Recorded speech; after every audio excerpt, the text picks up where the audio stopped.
all across America and around the world. This is Veterans Radio. This is Veterans Radio. And now, your host for today's program, Dale Throneberry. And welcome to Veterans Radio. My name is Dale Throneberry, a CW2 helicopter pilot in Vietnam, 1969. Welcome to Veterans Radio. I think we've got just a great program going today. We've got authors. We've got the subject of the book with us, joining us. So I'm really excited. The book is titled "In the Shadows of Vietnam: The Gallant Life of Father Philip Salois." And we've got their authors, Julian Ayat and Paul Caranci, with us. So stick around. This story is amazing. It's one of those stories where, for those of you that were in the service anywhere, where you're getting rocketed and all this other stuff, and you say, God, if you get me out of this, I'll do whatever you want. This is a story about that. So I want you to make sure you stick around for that. We are going to be, as I say, talking with them. If you have a question, or maybe you want to ask our guest, you can do that. Just give us a call. The number is 734-822-1600. That's 734-822-1600.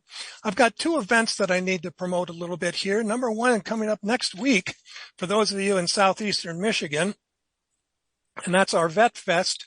And the Vet Fest is on Saturday, August 3rd, and it's going to be at Washtenaw Community College, and it runs from 10 until 3. And that's the Washtenaw County Vet Fest, Saturday, August 3rd, 10 a.m. to 3 p.m. at Washtenaw Community College.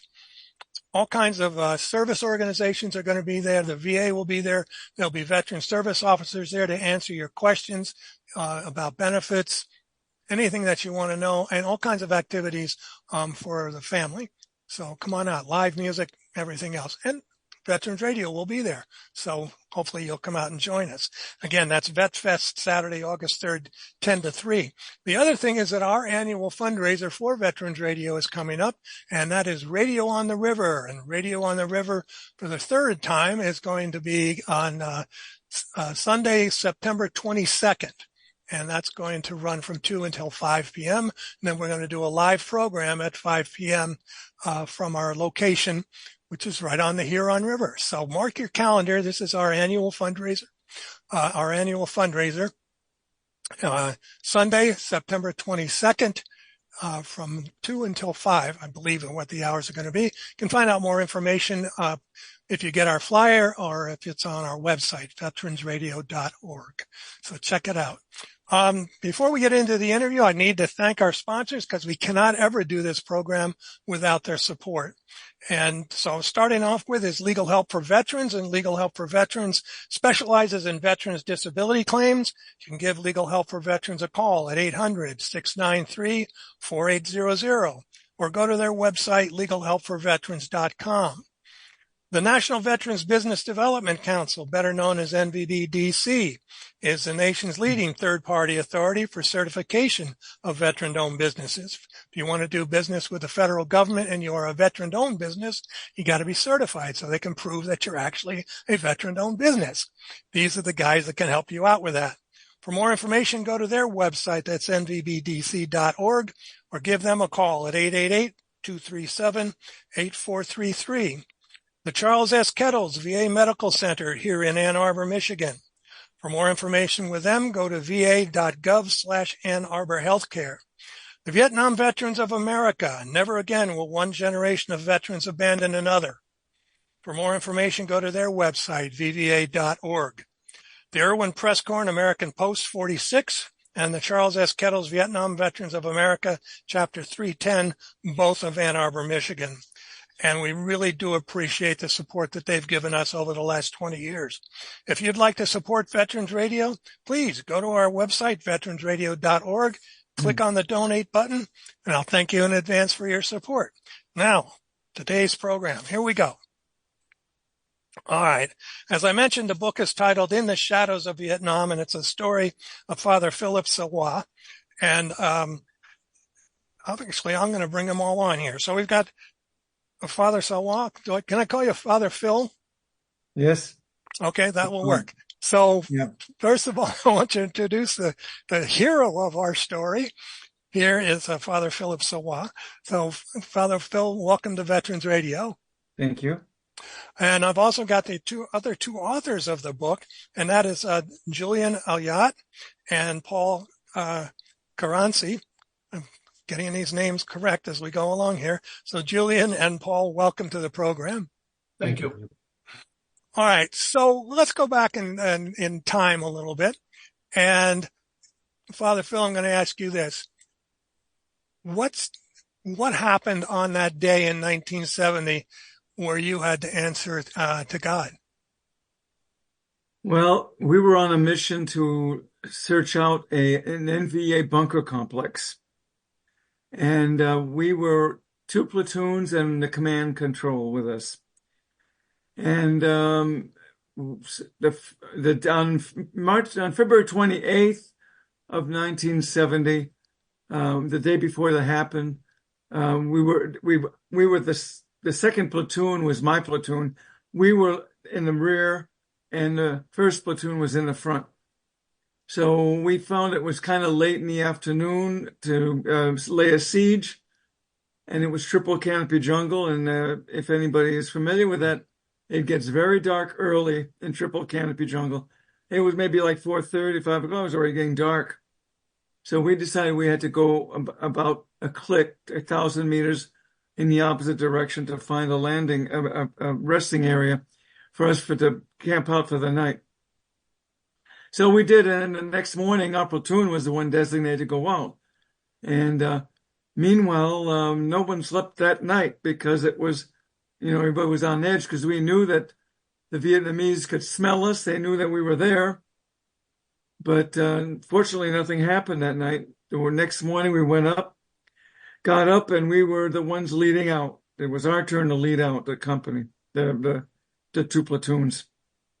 So we went out there, and in single file, and then the big mistake that the company commander made was telling us to go back down the same trail so that we wouldn't waste any time blazing a new trail.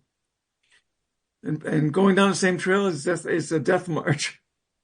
Yeah. So we went down and we obeyed, and we went down the same trail. And I was in the 4th squad, so I was in the rear of the platoon. And we got to maybe about 15 minutes in. We were getting close, and all of a sudden I hear all hell break loose, and we're receiving fire from all sides.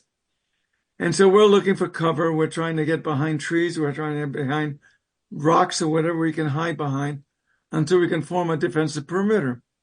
And we were successful in performing that task.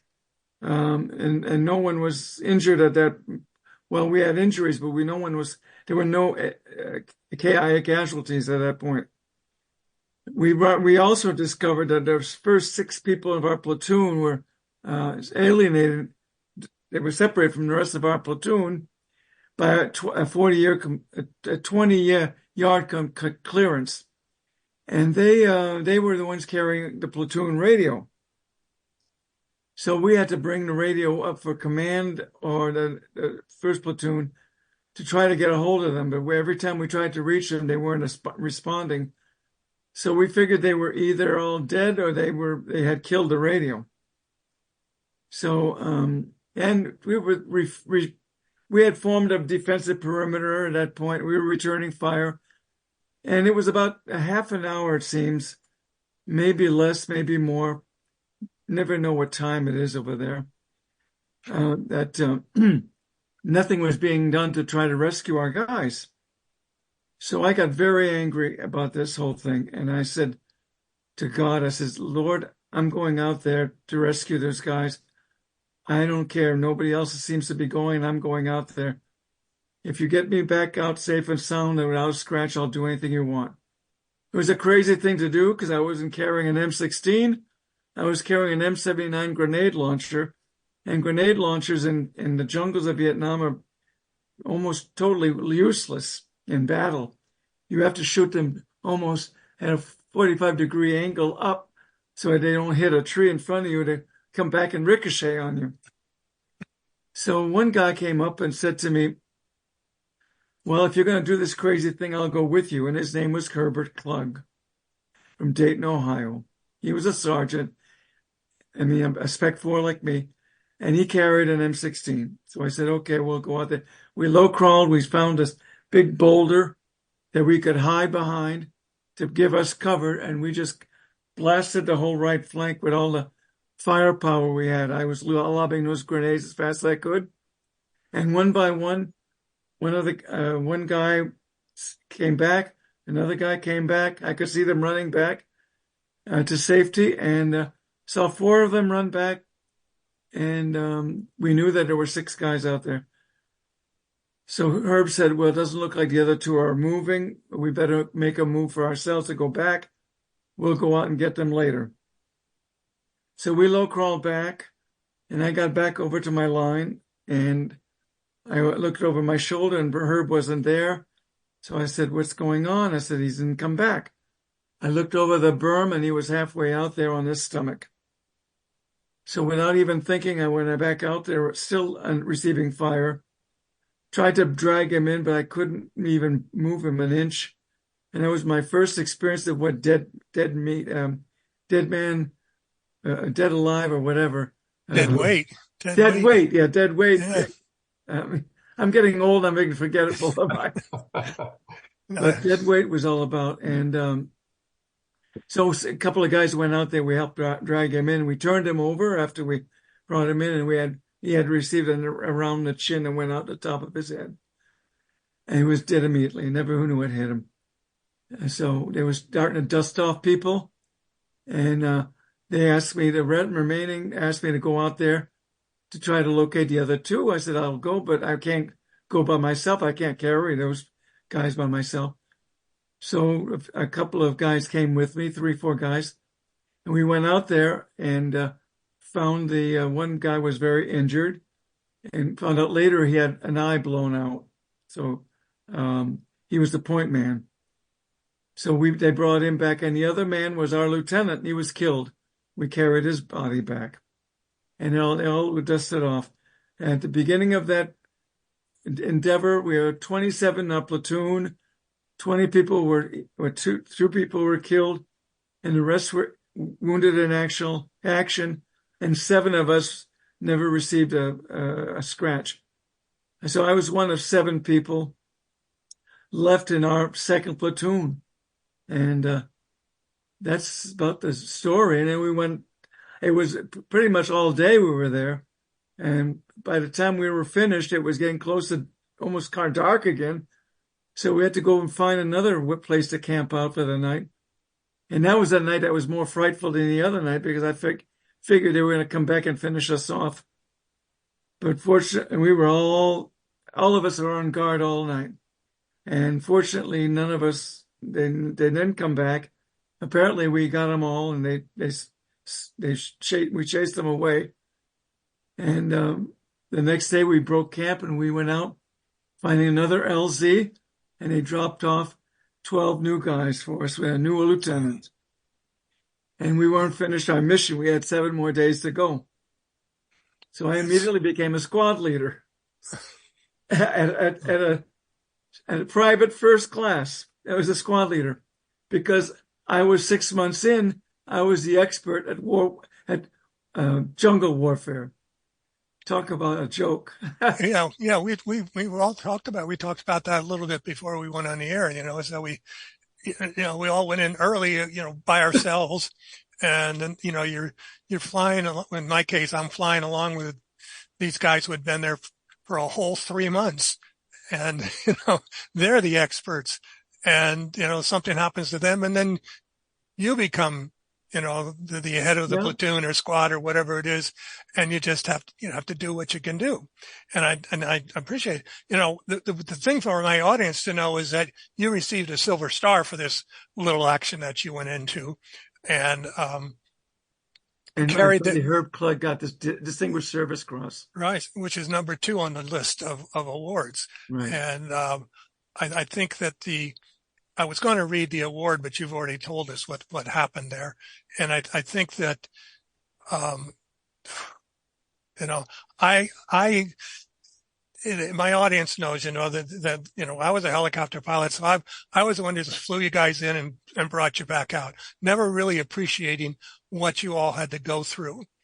And this mutual admiration society that has come about after the war has been very helpful. And I'm going to go into what you did after the war in just a second, but I want to bring on Julian and Paul to find out, how did you guys get involved with this story? And Julian, we talked about this earlier on. This is Julian.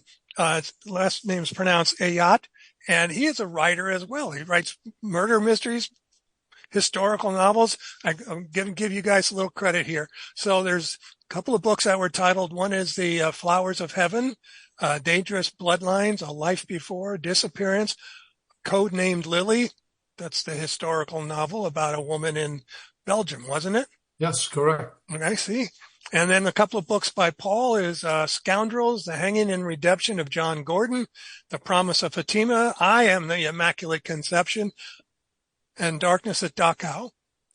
You guys are very prolific in what you've been writing about. So let's go in there and say, okay, how did you find out about Father Phil? Well, I guess I'm the guy who's responsible for that. I saw an article in the Providence Journal in April of last year, not this past year, but in 2023.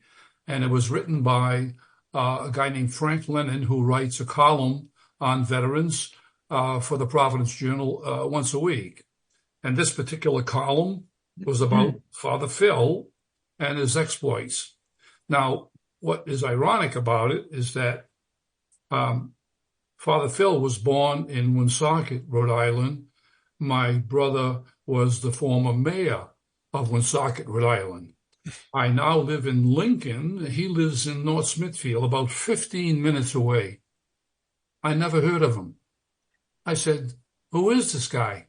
How come I never heard of him? Which is typical of Father Phil. He doesn't need for you to know who he is to do the work that he does.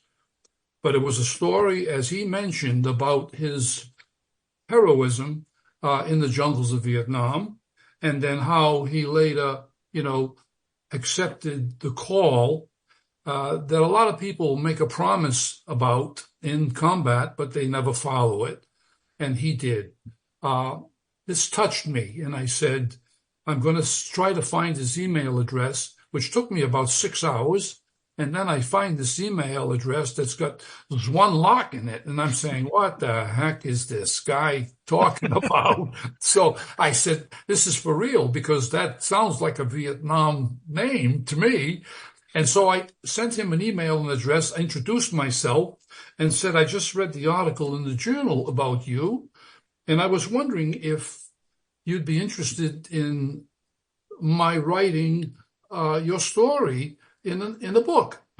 And I might get a historian to help me out in the form of Paul Caranci, who has written many historical books along the way. So he answered that he had often thought about writing his autobiography, but he didn't have the patience, is what he said. I don't have the patience to spend that much time sitting there writing and proofreading. And I said, well, that's what we do in our retirement years. That's what we do. We write and we rewrite and we do things like that. So the long story short is he agreed. And then we decided to meet to see how we were going to do this. And that's where I got Paul involved. So we can pick it up from here. Paul, tell me about how you got involved in this project. Well, I was just sitting at home minding my own business, working on a different book that I was writing at the time, and Julian called and asked me if I had ever heard about Father Phil, and I said no. And he said, "There's a story in the Providence Journal today. Take a look at it and give me a call back." So I did that. Incredibly impressed with the story.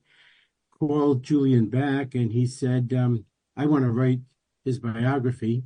I was in contact with him. He agreed that I could do that. Would you work with me on it? Because you write biographies and history, and Julian is primarily a novelist. So it was an invitation and a story I just could not pass up.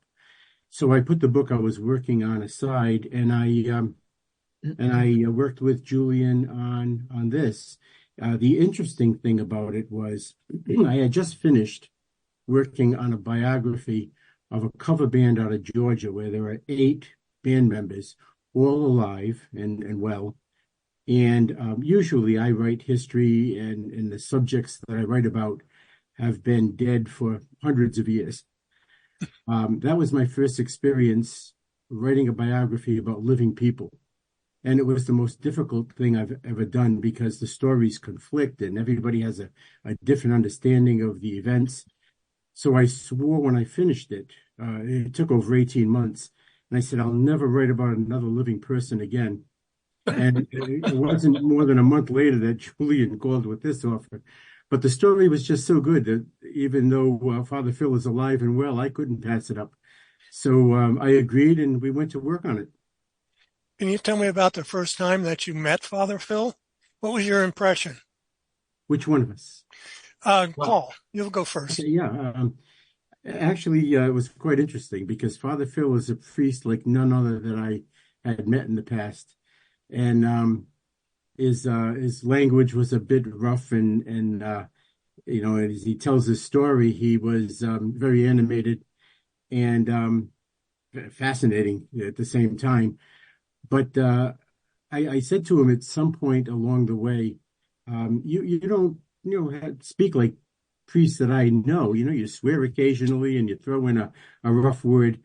And he said, well, that's because to relate to the people that he was relating to, the veterans, he needed to be one of them, and he needed to speak like one of them so they would trust him.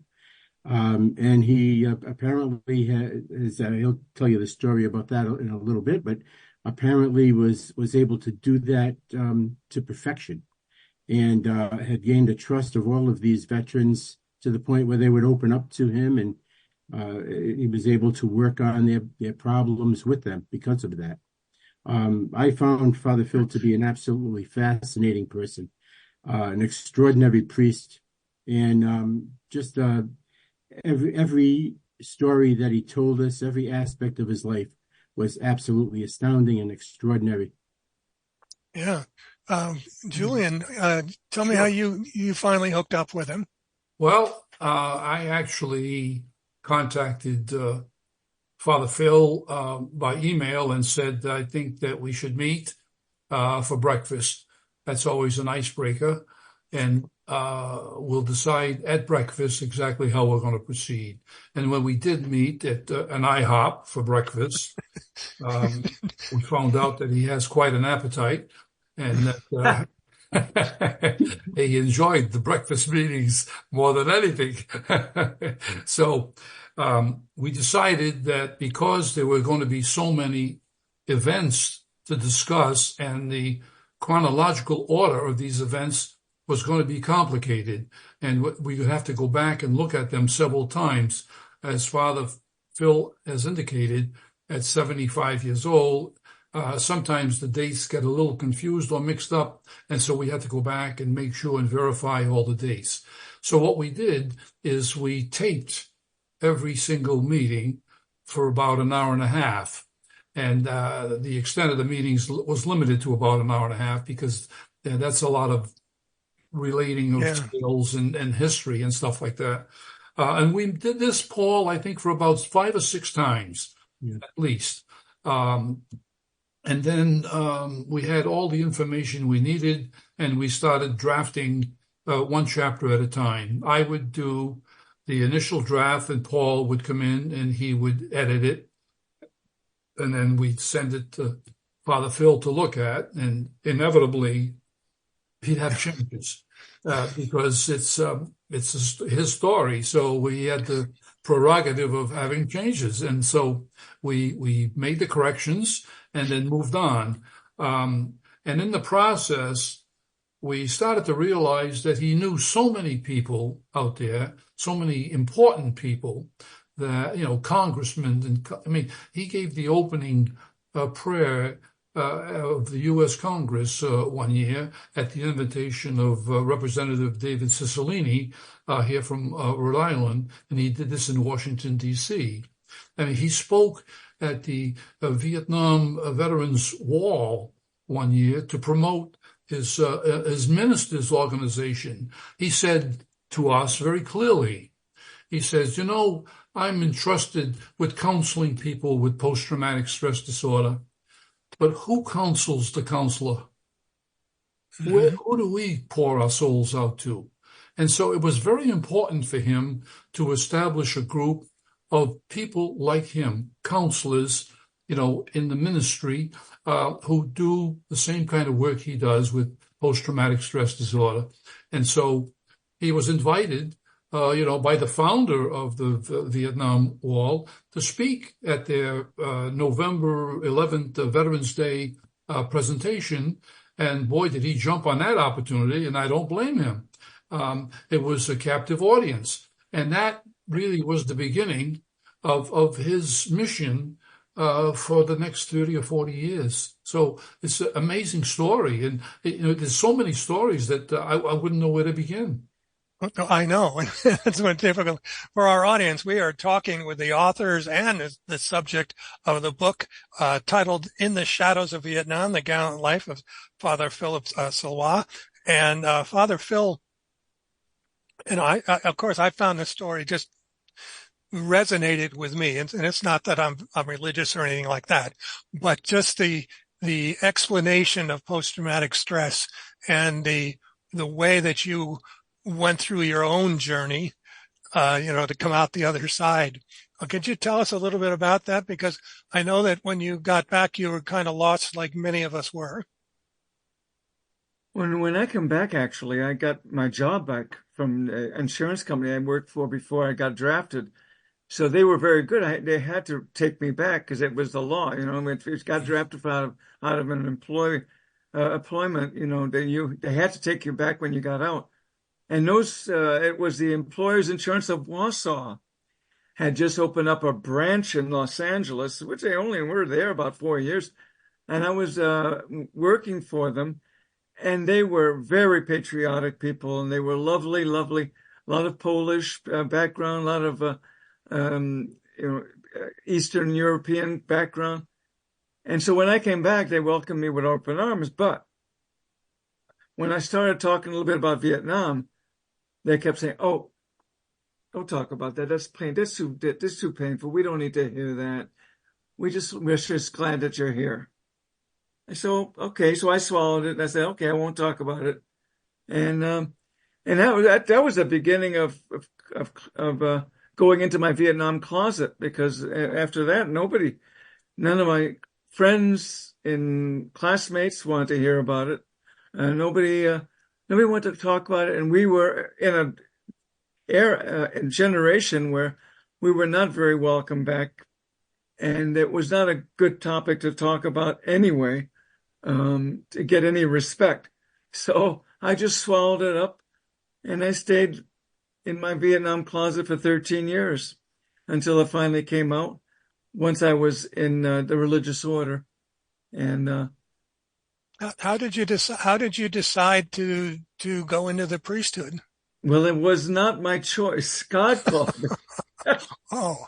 It was about 4 years after I got back from Vietnam. I was back at work. I was very happy, and I had my own apartment.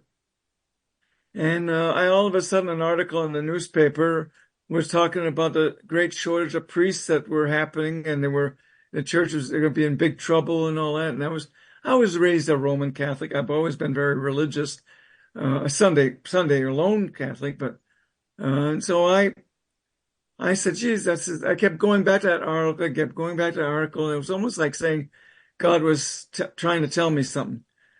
So one day I called the Archdiocese of Los Angeles. I was living in LA at the time. Mm-hmm. I grew up in Los Angeles, so that's all that stuff happens out in the West Coast. I called up the Archdiocese of Los Angeles and said, I think I may have a vocation. So they had me connected with the vocation director, said, this is his number, give him a call. Called him. He said, okay, come on down, such and such a date. So I went down. And I said, I think I have a vocation to the priesthood. He said, why? He said, because I told him about the Vietnam story and all that and the promise I made. He said, how often do you go to Mass? I said, well, every week, Father. I said, how often do you pray outside of Mass? I said, well, not very often. How often do you go to confession? Oh, geez, it's been many years since I've been to confession. I said, well, how about the rosary? I said, no, I don't say the rosary. But he said, it doesn't sound like much of a vocation to me. But if you want to go to the seminary, the education won't be wasted on you, and something might change. So they got me enrolled. I passed the exam and all that. I started that following September, and I was the oldest one in my class because most of them were coming out of high school. They were first year right out of high school. I was already 22, 23 years old. So I was a slow learner. So anyway, I Father, in my second year of seminary, in the fall of 75, I think it was. Yeah, 75. I was saying my rosary. I was walking in the woods, and I said, geez, God, thank you for bringing me here, because I really feel a lot of peace. I really feel I belong here.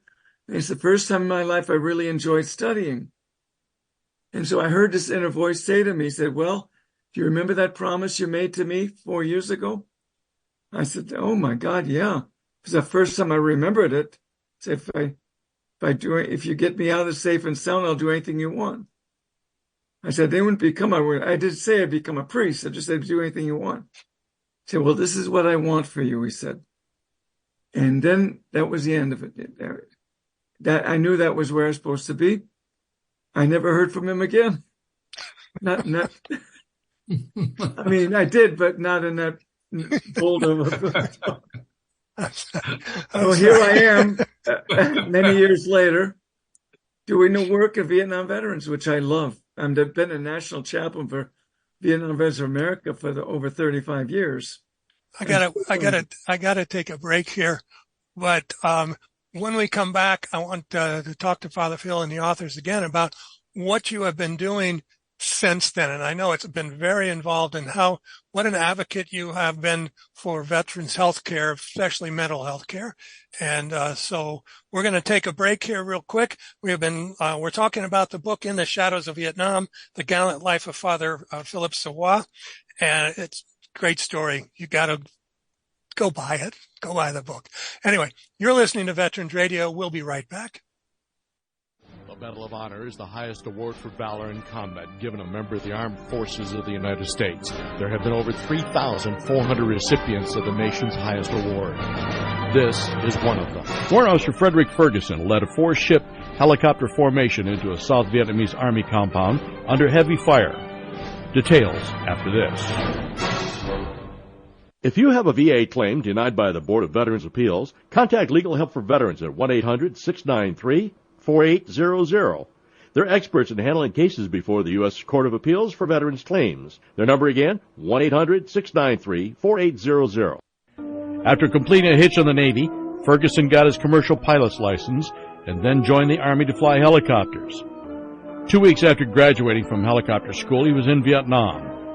On January 31st, 1968, Ferguson heard that a 1st Cavalry helicopter had gone down in Hue, and another had been badly shot up trying to rescue them. Ferguson and his crew agreed to go get them. While refueling, he asked 3 Huey gunships if they wanted to accompany him. They did. The GIs in the compound reported they were under heavy fire. Ferguson circled until the fire abated, then began a low-level, high-speed run into the compound. He descended blindly in a dust storm from his rotors. When he touched down, he saw there was only 1 foot clearance on each side of his blades. The GIs jumped aboard and Ferguson pulled up. A mortar shell exploded under his aircraft, spinning it 180 degrees. One of the Hueys was shot down and the crew rescued. The other 2 were so badly shot up by the time they landed, they were no longer able to fly. Ferguson received his Medal of Honor from President Nixon on May 17, 1969. The Medal of Honor series is a production of Veterans Radio. Military veterans touch everyone's life. I'm guessing right now you're thinking of a veteran, a close friend, relative. Maybe it's you. Even the toughest of us sometimes need help, but don't know where to turn for support. You don't need special training to help a veteran in your life. We can all help someone going through a difficult time. Learn how you can be there for veterans. Visit veteranscrisisline.net. veteranscrisisline.net. A message from the U.S. Department of Veterans Affairs. And we're back here on Veterans Radio, and our guest is Father Philip Salois. The book is In the Shadows of Vietnam, and the authors who are joining us are Julian Ayat and Paul Caranci. And so, Father Phil, you know, you answered the call. It took you 13 years to finally get your own act together, it sounded like, from what I read. And in 1984, you became a priest. And from there, you went on your next mission. And that next mission was to help veterans with their own problems with post-traumatic stress. How did that go? That was a realization that I could not be the only priest or minister who served in Vietnam as a soldier that could be suffering from this PTSD stuff. There must be others in the country that did the same thing. So I said, and I had just finished reading the book Out of the Night by William P. Mahady, who was an Augustinian chaplain in the army in Vietnam. And when he got out, and he worked with veterans for a while, and he wrote this book, Out of the Night. It's a spiritual journey for Vietnam veterans. I read that and I said, oh my God, it really clicked with me.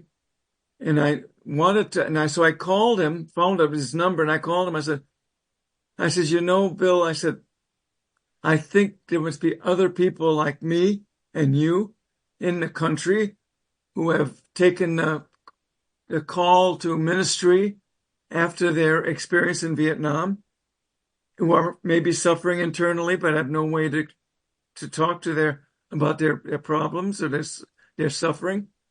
I said, I think it'd be a great idea to start a conference and to reach out to them, all denominations. So he said, I was hoping he was going to take up the idea and do it. He says, Phil, I think that's a great idea. I'm glad. I hope you're successful in doing that. So he threw it right back in my lap. So I said, oh my God, how am I going to do this? So I ended up finding addresses of all the different denominations, Protestant denominations, Catholic dioceses and archdioceses, and send out a cover letter to everybody introducing myself, telling them who I was and what I was a Vietnam combat veteran who had become a priest and was suffering from PTSD and was looking for other people who might be also in that same dish. We could get together for a conference. And that's when I went to Washington at the November 11, 1969. No, 1979. Excuse me. Or is it 1989? I don't remember. It's one of those years anyway. And Jan Scruggs invited me to present my idea because he thought it was a great idea. And so he gave me 5 minutes to talk about it. And at the end of the program, some people came up with pieces of paper with names of ministers that they knew had been in Vietnam for me to contact them and all that. And that was my head start. And then from then on, I started writing those letters and got a lot of responses. And so the following year, there was our first meeting in Washington at the Marion Retreat House. And we had 23 ministers show up for his first conference. I was really surprised. I didn't think anybody would show up. But we had 23, and 2 of them were priests, who were chaplains over there. And one was a Protestant minister. Well, most of them were Protestant ministers. They were all Protestant ministers, besides the 2 priests and myself. And so we were there for a week. And we started this with everybody, one by one, took turns telling their story. And some of us, many of us, took about an hour or maybe 30 minutes. And there was never a dry eye in the place. There was one person that said he was on the verge of suicide. And then when he got hold of my letter, he got a little bit of hope, decided to come over, and we're still in touch. So it was a beautiful. We met every year for 25 years, and from that we started retreats on weekend retreats for veteran couples, and we didn't want just the guys to come. We wanted the wives to come because the wives are the ones that suffer the most. Right. The guys don't tell their wives anything. And so they feel it's their problem or it's their fault. So we don't call it post-traumatic stress disorder. One of our members, Alan Cutter, as he's in the book, referred to it as post-traumatic spiritual disorder. So that's how we referred to it from then on, which is really a wounding of the soul. And that's what we started. And it's been, we've retired the group now because we've gotten too old and nobody wants to travel anymore. And there was a few, but because other organizations are doing similar things with the younger veteran. So we thought it was time for us to quit. The other thing important to me was the fact that I got very interested in going overseas and doing this study with foreign veterans of other wars in other countries. And so I was invited to go to the Republic of Georgia, to Tbilisi, for the Peaceful Caucasus Conference, which was a conference for veterans who served in the Soviet war in Afghanistan and in Vietnam before we got there. And it was the Chechens were there, the Azerbaijanis were there, the Armenians were there. And it was a group of veterans from all those countries. And I did my program, and it was simultaneously translated to them. Mm-hmm. And they invited me to come out the following year, and I went back the following year.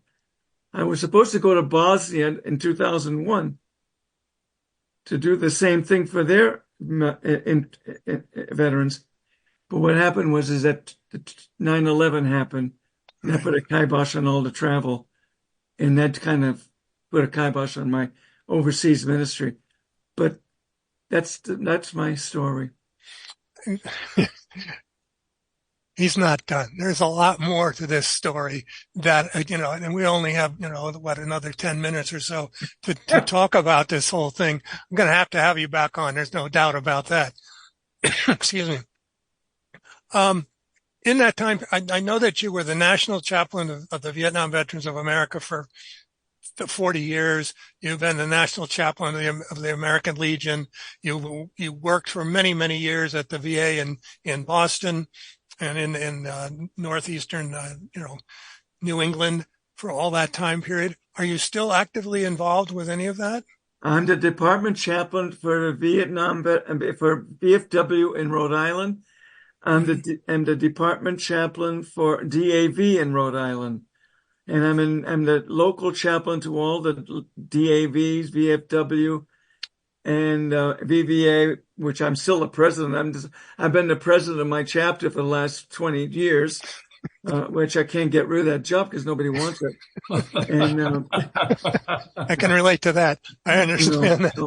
So there's not any organization I'm not involved in. No, but you're really, your mission is ongoing, and there are probably so many veterans out there that are still around because of what you've been able to accomplish with that mission.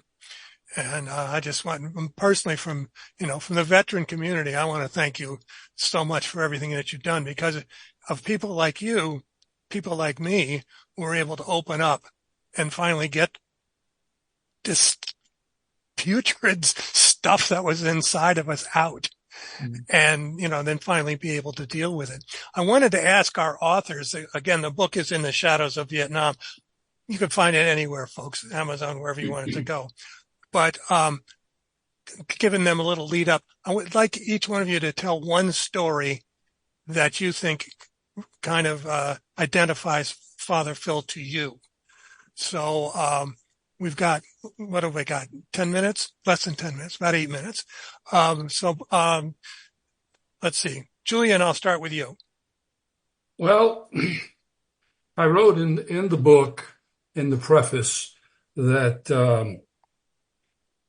I had been introduced to Father Phil by an article in the Providence Journal.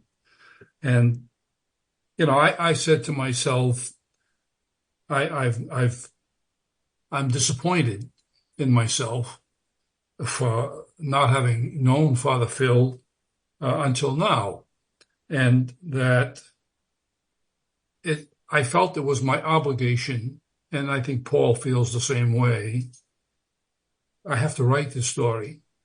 I can't let it sit. This is something that so many people need to hear about because it's going to help them. Father Phil has helped innumerable, number of people in his lifetime. And he can help more without even knowing it by people reading this book, because they'll be enlightened by what he has to say and what he did. And he's well worth knowing. Trust me. I wrote in the book, and I compared him to someone that St. John Henry Newman, a British cardinal in the 1800s, who was a theologian and a writer and a poet, and he was canonized as a saint by Pope Francis in 2019, not that long ago. And he once said that it's almost the definition of a gentleman to say that he is one who never inflicts pain. And that's Father Phil. That's what he does. Yeah. And so, I could talk hours about him, but this summarizes what I think he has done in his lifetime, and he's not done. He's not done yet. There's still a lot of fight left in that guy. And so watch yourself. He's there. He doesn't think so, but there is. So he's a friend, and I'm happy to call him my friend. Thank you. Paul, how about you? Well, awards are not just an ego boost or something that's self-serving. Awards are given because other people recognize an amazing or extraordinary contribution that you've made in the lives of other people. Father Phil has gotten so many awards in his career that Julian and I struggled with how we would list them in the book. And we finally ended up just having to have 3 appendices in the back of the book to list all of his awards and accomplishments. We mentioned that he was a Silver Star recipient in Vietnam, but he also received several other awards from the military. He received so many awards from organizations, the Knights of Columbus Golden Lantern Award, the highest award given by that organization, and so many others. Like I say, it took 3 appendices to list them and explain them. So that's one of the things that I find so amazing about Father Phil.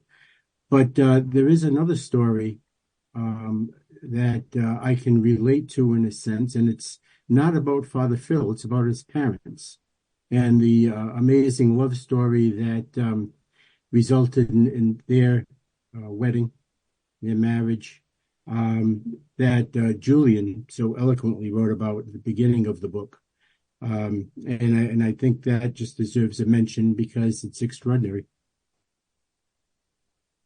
And I know that you, Father Phil, you're still living in Rhode Island, aren't you? Yeah.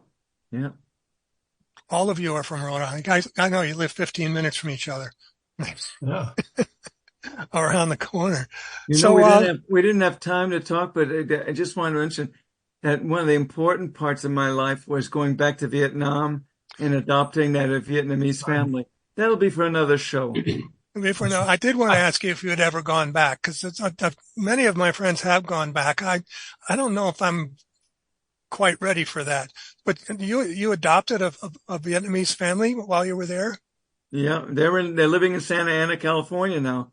In fact, the mother just died. She was 86, and the father of the group is 97 years old. Wow. But this is back in 1990, so They were young then, with teenage kids, and now the teenage kids are in their 60s. I know how that goes. All of us. And they're all American citizens now. They all became citizens. And very hardworking, I'm sure. Yes. Yeah, I mean, these are the people that, unfortunately, it's in today's world, they appreciate being in America more than we do sometimes. Yeah. And I think that's a message that I'm sure that you're going to continue delivering to everybody that you talk to. Yeah, I would like to have you back on again to talk about maybe some of the techniques and things that you used while you were working with VA with the patients that were there. I mean, I know it's really hard. It's hard for all veterans, but it seems especially hard for Vietnam veterans to open up. I mean, even now, 50 years later, that we have people that, that come to our meetings and you go, "Hey, tell us what you did." Well, I don't talk about that. You know what was the icebreaker going into a patient's room, a veteran's patient's room, is the CIB I was wearing on my suit coat. I'll bet. That was the icebreaker. Otherwise, they would have kicked me out because a lot of them just didn't want anything to do with religion. Well, it wasn't just a religion. I can remember it was just a personal thing. Of the first therapist I talked to was about 12, I thought, and had not been in the service, and I walked out of that. I didn't go back for 20 years. So it's unfortunate that happens. Anyhow, we're coming up to the end of the program. I want to thank all three of you for being on Veterans Radio. It's such a pleasure to meet all of you. Father Phil, I really do want to have you back on again at some point in the future. So now that I've got your emails and everything like that, we'll do, if you don't mind. Yeah. And the other two guys, Julian and Paul, any books that you wanted me to talk about, let me know. If you're talking about veterans in any way, especially that story about Lily, I thought was really interesting. Yes. And we'll get back to you all. So thank you very much for being on Veterans Radio. Pleasure. Thank you. Okay. All right. We're coming up to the end of the program. Next week is our monthly benefits program. So if you have any questions about benefits, whether it's hospitalization or disability benefits or anything like that, you can, our staff will be on, our experts will be on the air with us. And I want you to make sure that you contact us. Send us an email at info@veteransradio.org, or you can call the program next week when we're on the air, and I'll give out that number next Sunday when we're on the air so that you can do that. A couple of other things also to remember is that the Radio of the River is coming up on September 22nd. We really appreciate anybody that could come out and support that. This is our major fundraiser of the year, and this is where we make up enough money to pay for being on the stations and so forth that we're on. So we're hoping that you will do that. Again, go to veteransradio.org, and there's much more information on there. Let me see what else. Oh, the Vet Fest coming up next Saturday. Hopefully you'll be there. This is for Southeastern Michigan at Washtenaw Community College from 10 to 3. We will be there on Veterans Radio. I hope you'll join us there. So the book again today was In the Shadows of Vietnam, The Gallant Life of Father Philip Salois. Great story. Silver Star, all those things. This guy went through everything that every one of you veterans out there has gone through. So until next week, this is Dale Throneberry for all of us here at Veterans Radio. You are dismissed. Good